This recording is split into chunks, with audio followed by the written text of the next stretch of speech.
Hello everyone, मैं हूं जयेश राजगोर और स्वागत है आप सभी का इस नए इंटरेस्टिंग यूट्यूब वीडियो में। दोस्तों, हम पढ़ रहे हैं 12th स्टैंडर्ड का इंफॉर्मेशन टेक्नोलॉजी।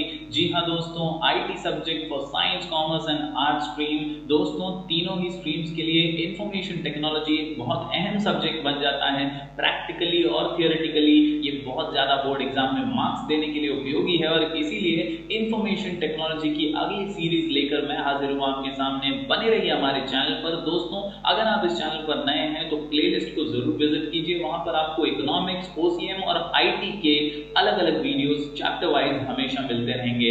बेल आइकन दबाइए, सब्सक्राइब बटन प्रेस कीजिए। दोस्तों, आपको ऐसे ही नोटिफिकेशंस नए वीडियोस के मिलते रहेंगे। दोस्तों, आज की इस सीरीज से हम फिर एक बार एडवांस्ड वेब डिजाइनिंग चैप्टर की शुरुआत कर रहे हैं। आर्ट्स, कॉमर्स और साइंस तीनों ही स्ट्रीम में ये चैप्टर कॉमन है और बोर्ड एग्जाम वाइज इसका वेटेज बहुत ज्यादा है। जी हां दोस्तों, अगर पिछले साल की बात करें तो 20 मार्क्स के लिए ये चैप्टर बोर्ड एग्जाम में यानी ऑनलाइन आईटी एग्जाम में पूछा जाता है और इसके प्रोग्राम्स जो हैं वो बहुत ज्यादा मायने रखते हैं। दोस्तों, अभी नया पैटर्न आएगा और उसके अनुसार हमें पढ़ना होगा, लेकिन याद रखिए एडवांस्ड वेब डिजाइनिंग के बिना आपका आईटी का सिलेबस अधूरा है और इसीलिए इस चैप्टर पे सबसे ज्यादा मेहनत आपको करनी है। दोस्तों, पिछले वीडियोस में हमने सीएसएस के बारे में जाना था। आज के इस वीडियो में हम एक्सटर्नल सीएसएस को समझेंगे और एक छोटा सा प्रैक्टिकल भी इसका करके देखेंगे। चलिए बिना देर किए शुरू करते हैं। दोस्तों, बेसिक स्ट्रक्चर से हमेशा शुरुआत होनी चाहिए। याद रखिए, एचटीएमएल हेड, टाइटल, टाइटल लिखो, टाइटल क्लोज। जी हां दोस्तों, फिर एक बार दोहरा दूं, ये बेसिक स्ट्रक्चर ऑफ एचटीएमएल है जिसमें बेसिक टैग्स का इस्तेमाल किया जाता है और ये हमेशा ही प्रोग्राम बड़ा हो या छोटा आपको हमेशा काम आने वाला है और इसीलिए एचटीएमएल हेड, टाइटल, टाइटल लिखो, टाइटल क्लोज, टाइटल लिखो, टाइटल क्लोज, टाइटल लिखो, टाइटल क्लोज। जैसे ही title close, head close, head close तो body start, body close, HTML close. तो इस प्रकार ये बेसिक स्ट्रक्चर हमेशा एचटीएमएल का रहता है। दोस्तों, याद रखिए, ज्यादातर बड़े बड़े प्रोग्राम्स के अंदर बॉडी टैग जो है इसी के अंदर मेन बदलाव किए जाते हैं, लेकिन सीएसएस के प्रैक्टिकल्स इससे थोड़े से अलग होते हैं और इसीलिए एक्सटर्नल सीएसएस का आज एक इंटरेस्टिंग प्रैक्टिकल हम सीखने वाले हैं। याद रखिए, basic structure of HTML, HTML head, title, title लिखो, टाइटल क्लोज। जैसे ही title close, head close, head close तो body start, body close, HTML close. Let us begin. दोस्तों, जब सीएसएस की बात आती है तो सीएसएस के प्रॉपर्टीज बहुत मायने रखते हैं और इसीलिए आज सीएसएस के प्रॉपर्टीज को पहले देख लेते हैं। दोस्तों, सीएसएस स्टाइल मारने के लिए होता है, यानी हमारे वेब पेज पर, हमारे वेबसाइट पर अगर हमें स्टाइल अप्लाई करनी है, कलर्स देने हैं, बॉर्डर्स देनी है, टेक्स्ट डेकोरेशन करना है तो सीएसएस का इस्तेमाल किया जाता है। ये हमारा बहुत सारा काम बचा लेता है, टाइम बचा लेता है और बहुत अच्छे से आउटपुट निकालने में मदद करता है। तो चलिए सीएसएस की इन प्रॉपर्टीज पर नजर डालते हैं। सबसे पहले कलर। जी हां दोस्तों, if you want to change the text colour, आप चाहते हैं टेक्स्ट आपकी रंग बिरंगी दिखे, बहुत अच्छी दिखे, कलरफुल दिखे, तो आप कलर प्रॉपर्टी का इस्तेमाल सीएसएस में कर सकते हैं। एग्जांपल देख लीजिए, H1 कर्ली ब्रैकेट्स में कलर और कलर का आंसर है कोलन डाल के मरून। तो इस प्रकार दोस्तों ये डिक्लेरेशन आप कर सकते हैं। कोलन के बाद आप जो है वो प्रॉपर आपकी प्रॉपर्टी लिख सकते हैं। उसी तरह बैकग्राउंड कलर, आपके वेब पेज का बैकग्राउंड कलर अगर आपको चेंज करना है तो आप बॉडी बीजी कलर से भी कर सकते हैं, बट अगर आप सीएसएस का इस्तेमाल कर रहे हैं तो आप बॉडी के अंदर कर्ली ब्रैकेट्स में लिखेंगे बैकग्राउंड कलर और कोलन डाल के आपका मनपसंद कलर लिख सकते हैं। इसी प्रकार फॉन्ट वेट, फॉन्ट स्टाइल। जी हां दोस्तों, वेट यानी कितना थिक आपका फॉन्ट दिखने वाला है, इसे हम बोल्ड की तरह भी समझ सकते हैं। दोस्तों, P यानी पैराग्राफ, आप एग्जांपल में देख सकते हैं फॉन्ट वेट 300 यानी उतना थिक आपका फॉन्ट डार्क दिखने वाला है। उसके अलावा font style,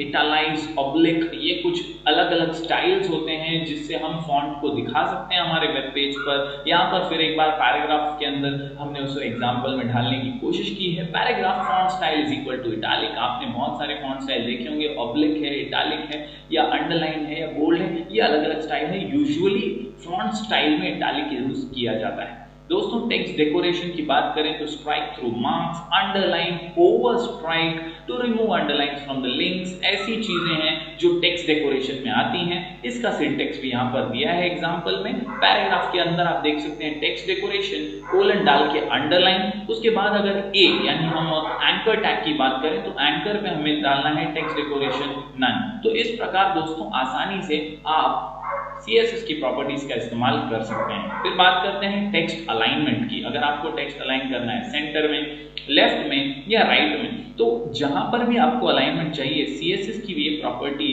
text align use करके आप टेक्स्ट का अलाइनमेंट आपके वेब पेज पर कर सकते हैं। This property is used to control the horizontal alignment of any block level text that are paragraphs, tables and other elements। दोस्तों लेफ्ट हो, राइट हो, सेंटर या जस्टिफाइड वो अलाइनमेंट होता है जो दोनों मार्जिन पर होता है। तो कहीं ना कहीं दोनों मार्जिन पे एक्यूरेटली अगर आप अलाइन करना चाहते हैं तो जस्टिफाइड अलाइनमेंट यूज कर सकते हैं। सिंटेक्स आपके सामने है, H1 टेक्स्ट अलाइन सेंटर। इस तरह से दोस्तों सेंटर अलाइनमेंट किया जा सकता है। फिर बात करते हैं फॉन्ट फैमिली की। आपको हैंडराइटिंग स्टाइल कैसी चाहिए, फॉन्ट स्टाइल कैसा चाहिए, उसके लिए फॉन्ट फैमिली का इस्तेमाल किया जाता है। This is used to control the fonts. Font name आप यहां पर यूज कर सकते हैं, जैसे Arial Black, Times New Roman, फिर कॉपर ब्लैक, ऐसे इम्पैक्ट बहुत सारे अलग अलग फॉन्ट्स हैं अवेलेबल। उन फॉन्ट के नाम आपको पता होने चाहिए और यहां से आप उसे अप्लाई कर सकते हैं यूजिंग CSS प्रॉपर्टीज, जैसे P for paragraph, font family और फॉन्ट का नाम एरियल। तो इस प्रकार दोस्तों CSS प्रॉपर्टीज को आप यूज कर सकते हैं। बढ़ते हैं कुछ और प्रॉपर्टीज की ओर। फॉन्ट साइज को इंक्रीज करने के लिए फॉन्ट के, लेटर स्पेसिंग, लेटर्स के बीच में स्पेस कितना होना चाहिए, गैप कितना होना चाहिए, वो देने के लिए। इसके अलावा cell padding, cell spacing. This property is used when you want to add padding, that is blank spaces around the content of an element। यानी आपकी किसी लाइन या कंटेंट या टेबल के बीच में अगर आपको ब्लैंक स्पेसेस देने हैं तो पैडिंग का इस्तेमाल किया जाता है। इसके अलावा बॉर्डर दोस्तों याद रखिए, ये टेबल बॉर्डर हो सकती है या हमारे हेडिंग की बॉर्डर हो सकती है या किसी पैराग्राफ को बॉर्डर देना है तो वो भी हम दे सकते हैं using the border attribute. This property adds a border to a web page element. फिर वो सॉलिड हो, डबल हो, ग्रूव हो, रिज हो, बॉर्डर के अलग अलग स्टाइल्स या वैल्यूज होती हैं, उनका इस्तेमाल भी आप कर सकते हैं। दोस्तों इसके अलावा बैकग्राउंड इमेज, आपको पीछे कलर नहीं एक फोटो चाहिए तो वो फोटो कैसे आएगा, तो बॉडी बैकग्राउंड इमेज और इमेज का URL यानी .jpg या जो भी उसका एक्सटेंशन है वो डाला जाएगा। इसके अलावा margin left sets margin area on the left side of the element. तो ये कुछ चीजें हैं जो CSS की अहम प्रॉपर्टीज हैं और इनका इस्तेमाल करके हम अच्छी स्टाइल शीट बना सकते हैं। चलिए हम देखते हैं कुछ इंपॉर्टेंट चीजें एक्सटर्नल स्टाइल शीट के बारे में। दोस्तों इंटरनल CSS का वीडियो मैंने पिछली बार बनाया है, अगर आपने वो नहीं देखा है तो प्लेलिस्ट में जाइए और इंटरनल CSS पे जरूर नजर डालिए। आज हम पढ़ने जा रहे हैं एक्सटर्नल स्टाइल शीट। फर्क सिर्फ इतना है दोस्तों कि यहाँ पर एक खास टैग का इस्तेमाल करके हम अलग से एक स्टाइल शीट क्रिएट करने वाले हैं। वो कैसे, चलिए देखते हैं। The external style sheet is generally used when we want to make changes on multiple pages. यानी बहुत सारे पेजेस पर जब हमें एक साथ स्टाइल अप्लाई करनी है तब हम एक्सटर्नल स्टाइल शीट का इस्तेमाल करते हैं। It facilitates to change the look of the entire website by changing just one file। यानी सिर्फ एक फाइल का इस्तेमाल करके हम पूरी वेबसाइट के अलग अलग पेजेस का लुक, फील, स्टाइल चेंज कर सकते हैं यूजिंग एक्सटर्नल स्टाइल शीट। दोस्तों हमने इनलाइन के बारे में पढ़ा है, इंटरनल के बारे में पढ़ा है। इनलाइन एक लाइन को चेंज करता है, इंटरनल CSS एक पेज को चेंज करता है, लेकिन एक्सटर्नल स्टाइल शीट जो है दोस्तों ये बहुत सारे मल्टीपल पेजेस पर इफेक्ट डालने के काम आता है। और ये कैसे करता है, तो it uses the link tag in every page या on every page and the link tag should be put inside the head section। यानी यही कैच है दोस्तों, लिंक टैग का इस्तेमाल आपको करना है आपके पेज पर और लिंक करना है आपको स्टाइल शीट के साथ। तो जैसे ही लिंक बन जाएगा आपके पेज पर इफेक्ट आ जाएगा। An external style sheet can be written in any text editor and must be saved with a .css extension. यानी आपको एक नॉर्मल कोडिंग वाली फाइल तो बनानी है, इसके साथ साथ आपको एक अलग से फाइल क्रिएट करनी है .css एक्सटेंशन के साथ। इसी को हम एक्सटर्नल यानी अलग फाइल कहते हैं जो हमारे फाइल के साथ लिंक्ड है, जुड़ी हुई है, और उसी से स्टाइल हम अप्लाई कर रहे हैं। The external CSS file should not contain any HTML tags. Here is how the style.css file looks। तो देखिए दोस्तों, यहाँ पर एक एग्जाम्पल के तौर पर उसने एक फाइल का उदाहरण दिया है और उसमें क्या लिखा है, तो उसने हेडिंग 1 के बारे में लिखा है और हेडिंग 1 कैसा दिखना चाहिए उसके बारे में भी हमें यहाँ पर बताया है कि उसका H1 का कलर नेवी होना चाहिए, उसकी मार्जिन लेफ्ट 20 पिक्सल्स होनी चाहिए। तो इस प्रकार दोस्तों एक्सटर्नल स्टाइल शीट जो है वो भी एक अलग टेक्स्ट एडिटर पे हमें क्रिएट करनी पड़ती है। चलिए एक्सटर्नल स्टाइल शीट का एक छोटा सा प्रैक्टिकल देखते हैं और कैसे इसे कंप्यूटर पे एग्जीक्यूट करना है वो जान लेते हैं। तो चलिए चलते हैं हमारी कंप्यूटर स्क्रीन पर।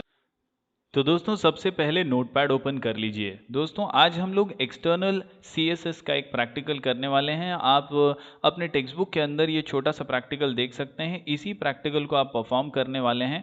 दोस्तों सबसे पहले नोटपैड के अंदर ये कोडिंग आप टाइप कर लीजिए। कोडिंग में क्या खास है वो समझिए। सबसे इम्पॉर्टेंट है ये वाली लाइन। दोस्तों this line is the most important line in external CSS। दोस्तों इसमें क्या खास है, सबसे इंपॉर्टेंट है लिंक टैग। जी हाँ दोस्तों, ये लिंक टैग का इस्तेमाल किया है हमने हमारी अलग सी जो स्टाइल शीट होगी उसको इस डॉक्यूमेंट के साथ लिंक करने के लिए, कनेक्ट करने के लिए, जोड़ने के लिए।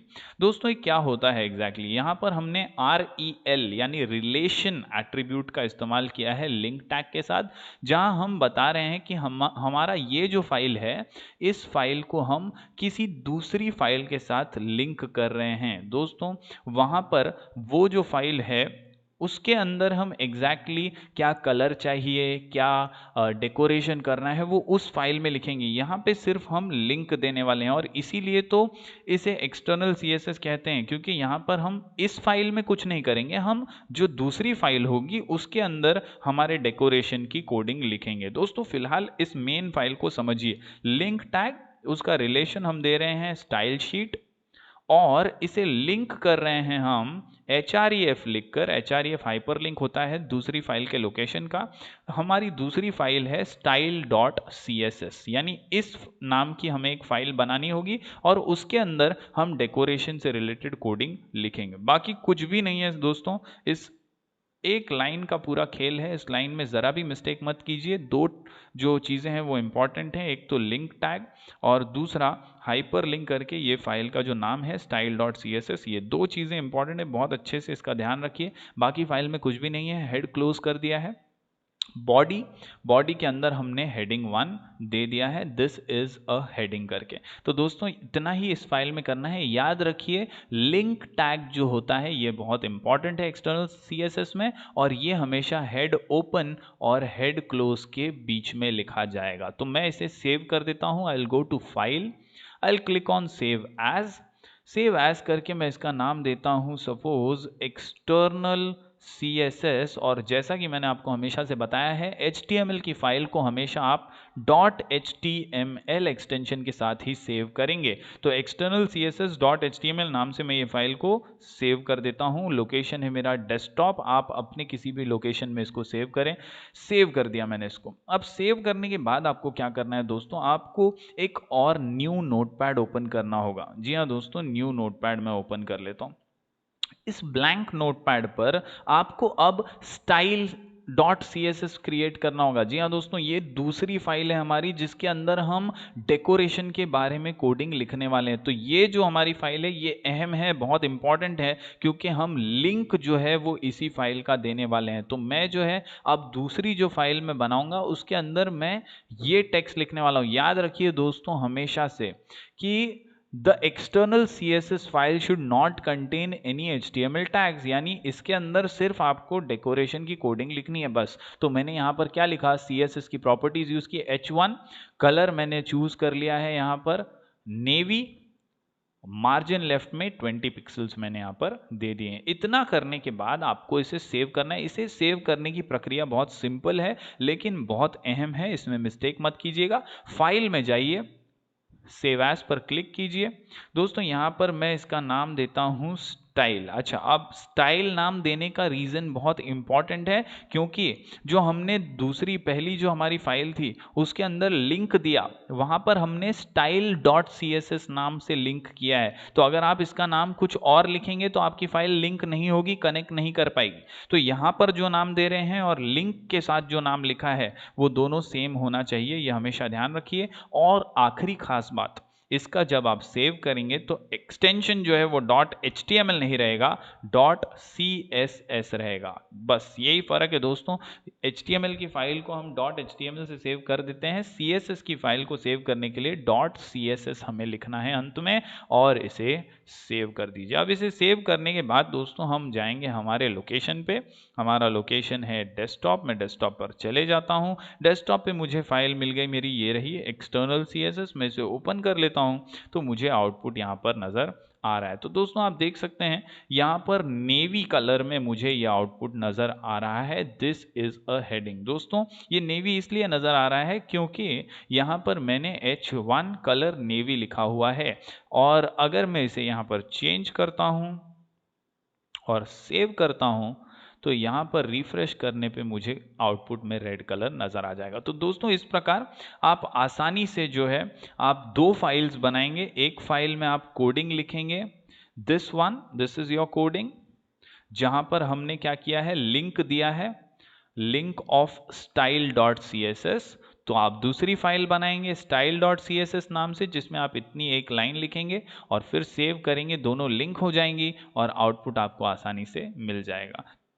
तो इस प्रकार आप आसानी से एक्सटर्नल CSS कर सकते हैं। दोस्तों होपफुली आपको ये एक्सटर्नल स्टाइल शीट का प्रैक्टिकल समझ में आया होगा। इसे जरूर प्रैक्टिस कीजिए, नोट्स बनाइए, बने रहिए हमारे चैनल पर ऐसे ही मजेदार इंटरेस्टिंग वीडियोस के लिए। तब तक के लिए do like, share and subscribe.